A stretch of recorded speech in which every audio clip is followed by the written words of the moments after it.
ഓണക്കാലമാണ്. ഓണവുമായി ബന്ധപ്പെട്ട ഒരു സ്ഥലത്തെക്കുറിച്ചാണ് പറയുന്നത്. ഓണത്തിന്റെ ഐതിഹ്യങ്ങളുമായി ഈ സ്ഥലത്തിന് ബന്ധമൊന്നുമില്ല. പക്ഷേ ഓണത്തിന്റെ പേരിലാണ് ഈ സ്ഥലം അറിയപ്പെടുന്നത്. തിരുവോണമല. മലപ്പുറം ജില്ലയിലെ വേങ്ങര ഊരകത്തെ തിരുവോണമലയിലേക്കാണ് നമ്മൾ പോകുന്നത്. അവിടെ തിരുവോണ ക്ഷേത്രവുമുണ്ട്. തിരുവോണമലയുടെയും തിരുവോണ ക്ഷേത്രത്തിന്റെയും കാഴ്ചകൾ കാണാം.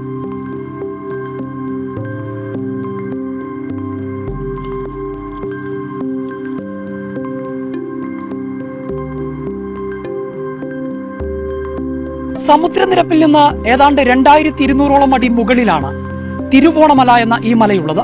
എനിക്ക് പിറകിൽ കാണുന്ന ക്ഷേത്രമാണ് തിരുവർച്ചനാംകുന്ന് ശങ്കരനാരായണ ക്ഷേത്രം എന്ന തിരുവോണ ക്ഷേത്രം. ഏറെ പുരാതനമായ ഈ ക്ഷേത്രം കരിങ്കല്ലിലാണ് നിർമ്മിച്ചിട്ടുള്ളത്.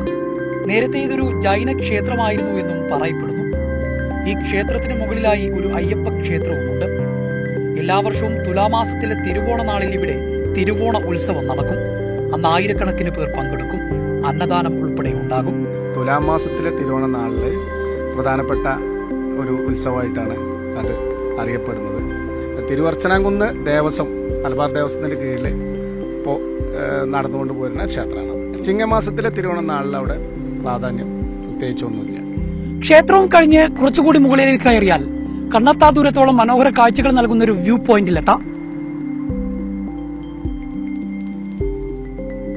ചെങ്കുത്തായ കാട്ടുപാതയിലൂടെ മീറ്ററുകളോളം നടന്നു വേണം ഇങ്ങോട്ടേക്ക് എത്താൻ.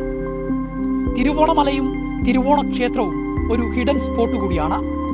തിരുവോണമലയിൽ നിന്ന് ജംഷീർ കൊടിഞ്ഞി, മീഡിയ 1, മലപ്പുറം.